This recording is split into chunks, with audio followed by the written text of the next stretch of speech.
E, por fim, as rochas sedimentares. Bom, tudo que é soerguido, sujeito a intemperismo químico e físico, né, com desgaste das rochas, é erodido e transportado, seja pelo vento, pelo rio, pela água, pelo gelo, até o local onde ele vai ficar. E, então, se ele cai aqui na forma, né, de, de queda de blocos, por exemplo, né, ele deposita aqui. Se passa um rio e leva esse material até um lago ou um mar, ele pode ir largando e depositando ao longo do rio ou largar no lago ou no mar. Então, tudo isso, está vendo que toda essa região que está sendo sujeita à erosão e deposição, ela vai sendo depositada. E, ao mesmo tempo, nós temos a subsidência, o afundamento da crosta, por questões tectônicas, ok? E esse material que está sendo depositado aqui na superfície, ele vai afundando e vai recebendo outro material e vai recebendo outro material. Então, no tempo geológico, a gente vai tendo o afundamento da bacia sedimentar e o empilhamento de novo material que está sendo trazido pelos agentes de transporte e deposição. A questão de ter praias com rochas é que, primeiro, pode ser que essas praias estejam próximas a locais de grande elevação. Então, nós não temos tanto um outro agente que, quando essas rochas, né, esse material mais pedregoso cai, ele não é retrabalhado por outro agente. Por exemplo, a nossa praia, ela não tem muitas ondas, ela não retrabalha muito. Só que o processo que traz, o rio que traz o material argiloso, arenoso até a praia, né? Ele é um rio mais lento, ele não é um rio de montanha, né? Como, por exemplo, tem na Índia, tudo. E aí ele não consegue trazer grãos muito grandes. Então, aqueles grãos que tem na praia em Santos são grãos mais finos trazidos por um rio mais tranquilo. Se a gente tivesse um rio de montanha que conseguisse carregar cascalho, com certeza ele traria para a praia muitos cascalhos, ok? A onda pega o material que ele traz e retrabalha ao longo da praia. A onda, você já viu alguma onda levar pedregulho? Não, ela só carrega areia. Areia, areia fina, areia média. Por isso que ao longo da praia, né, formada por ondas, né, você só vai ter areia, ok? Mas você pode ter praias, que nem Cuba, né, em que as ondas quebram os recifes de corais, por exemplo, e essas ondas que quebram os recifes de corais quebram pedregulhos, e esses pedregulhos são depositados na praia também. Depende muito de quem tá gerando esse desgaste físico da rocha, né? E qual a competência desse agente de transportar esses clastos, esses restos de rochas que ele está gerando. Então, não à toa, geralmente vocês vão ver as rochas sedimentares com esse tipo, não só, mas esse tipo de organização também, tá? Esse é um dos comuns. Então, aqui nós temos um exemplo de bacia sedimentar, né? Em que com o tempo ela foi sendo soterrada e várias camadas de sedimentos foram sendo depositados. Claro, lembra que eu falei lá atrás? O aumento da profundidade, a gente tem aumento da pressão e temperatura, principalmente da temperatura nas bacias sedimentares. E lembre-se, eu estou transportando vários grãos que na superfície estão mais afastados entre si.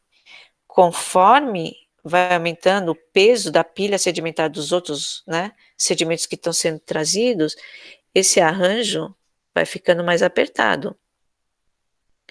E aí, cada vez mais apertado.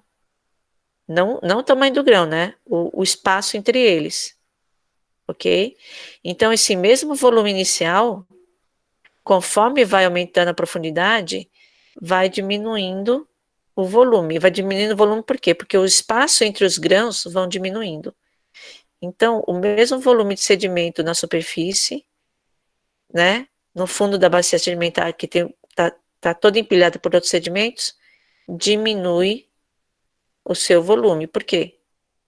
Porque o espaço entre os grãos, o espaço vazio entre os grãos diminuiu, que aqui estava mais afastado.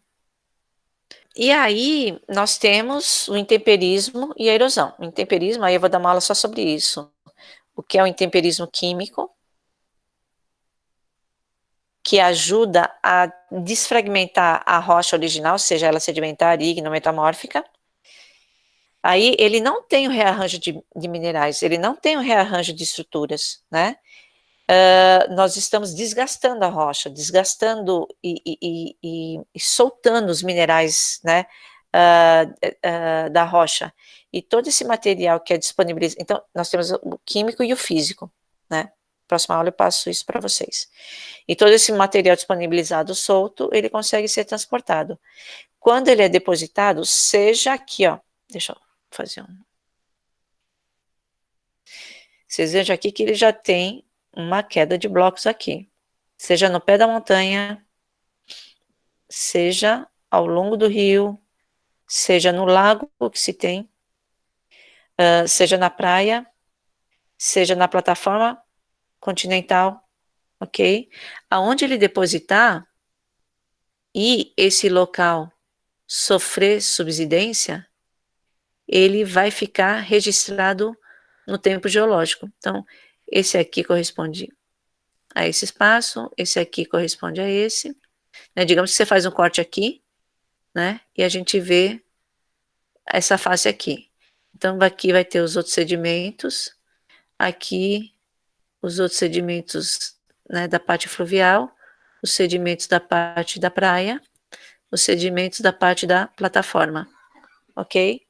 Então, tudo isso aqui, onde ele realiza a deposição do material que ele transportou e largou, é o local da bacia sedimentar. E aí no soterramento, lembra que eu falei para vocês? Ele aumenta a temperatura principalmente, um pouquinho da pressão, mas principalmente a temperatura. E essa temperatura até mais ou menos por volta de 210 graus centígrados, a gente não chama de metamorfismo, a gente chama de diagênese. São poucas coisas que se formam, um outro mineral que aparece, mas nada tão bonito, né? Como os minerais metamórficos, né? Como aqueles, por exemplo, a cianita que eu mostrei para vocês, ok? São outras coisinhas bem de detalhe, tá? Isso aqui eu já falei para vocês, né? O afundamento da bacia e temos por volta de 30 graus centígrados a cada quilômetro de profundidade, é uma média. Dependendo do tipo de rocha que está empilhando aqui em cima, pode ser 23 graus, pode ser 35 graus, varia muito do tipo de rocha de minerais, de clastos, né, tipo de sedimento que está se empilhando nas partes mais superiores da bacia. Mas como a gente tem essa movimentação tectônica das placas, das crostas, tudo que, num dado momento geológico, afunda e gera o empilhamento da bacia sedimentar. Isso tudo pode, depois, sei lá, de 100 milhões de anos, reverter, né? Então, aqui, a gente tem a geração da bacia e o empilhamento sedimentar formando rocha sedimentar, ok? Esqueci de dizer, conforme ele vai sendo mais afundado e aumentando a pressão e temperatura, o que era sedimento, o que é material solto, o que era areia aqui, vai virando rocha sedimentar, vai virando arenito.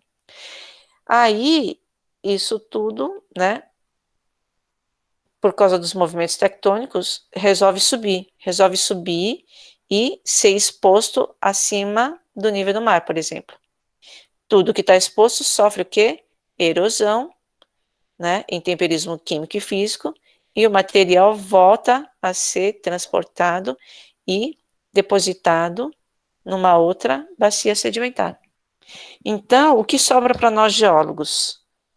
Visualizar o que restou da bacia, visualizar o que restou da rocha metamórfica, visualizar o que restou de uma rocha ígnea, tá? Para contar a história geológica de todo o segmento. Então, esses aqui são exemplos de rochas sedimentares que hoje estão expostas e sendo erodidas, ok? São rochas, são pedras, são duras, ok?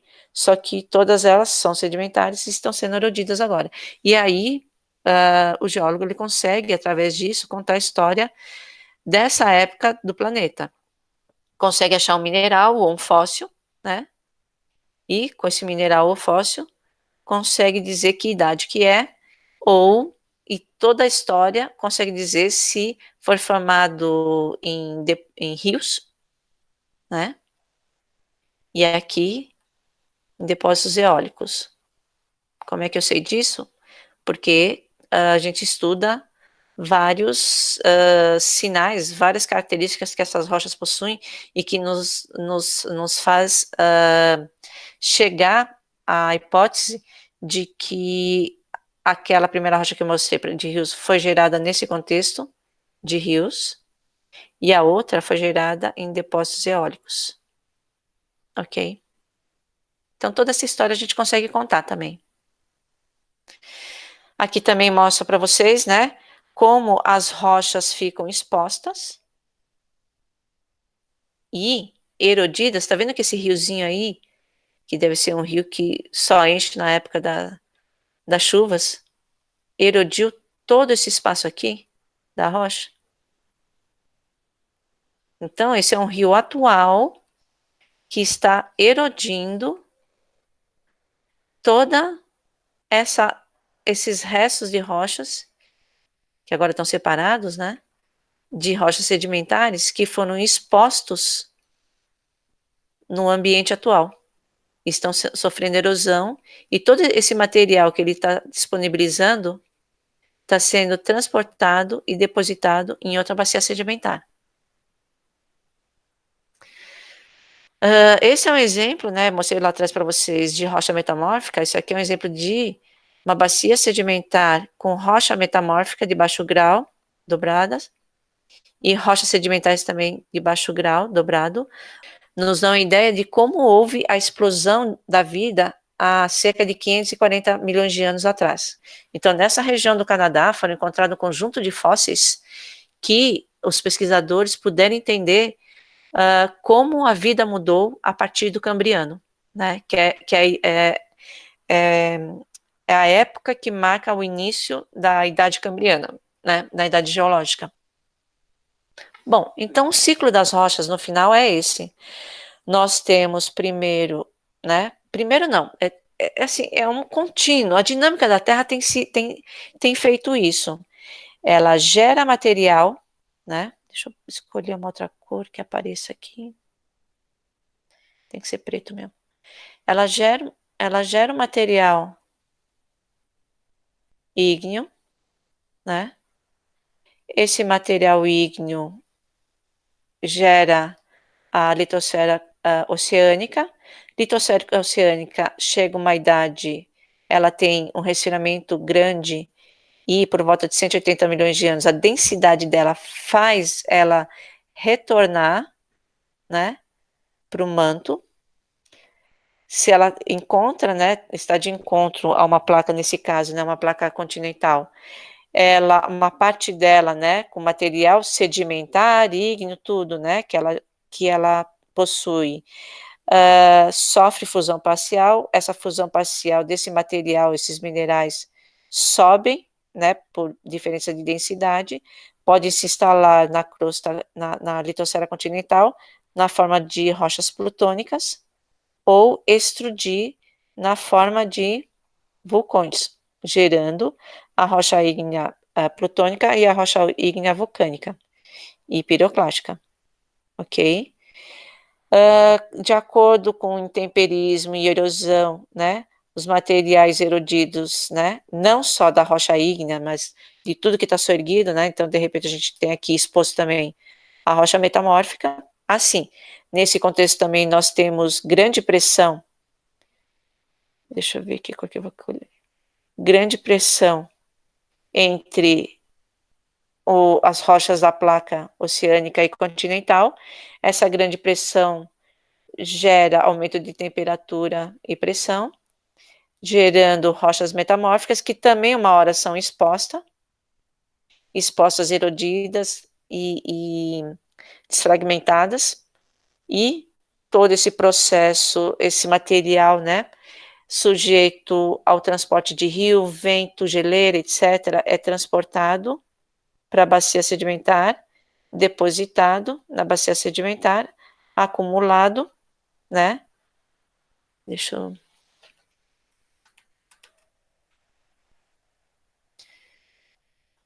Acumulado aqui na bacia sedimentar, ok?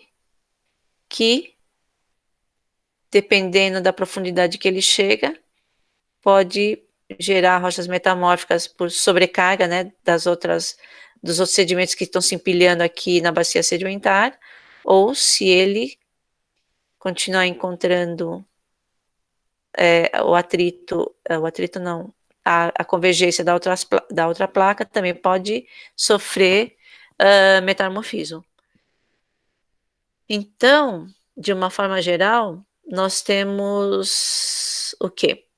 Rocha ígnea, plutônica e vulcânica, sendo exposta, erodida, também rochas sedimentares e metamórficas, sedimento sendo transportado, depositado, soterrado. Esse material ele pode ser deformado, que nem o Rocky Mountains, que eu mostrei no Canadá, né? Gerando rochas metamórficas, que pode ser gerado por todas aquelas formas em vários ambientes, que também pode voltar para ser subductado, voltar para o manto terrestre, né?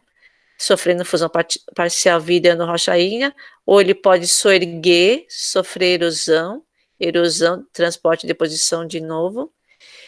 A rocha ígnea, ela pode não ser erodida, mas ela pode sofrer também aumento de pressão e temperatura, né? E aí virar também uma rocha metamórfica. A rocha sedimentar, ela pode ser também transportada, né, junto com a placa litosférica, né, para o manto e sofrer fusão parcial, virar, e essa fusão parcial virar rocha ígnea também. Então, temos toda essa dinâmica que a Terra vem sofrendo há quase 5 bilhões de anos, né? Por isso que para nós só sobraram restos dessas rochas, né? E com isso a gente consegue vir contando a história do planeta desde então, né? Mas então é isso, pessoal.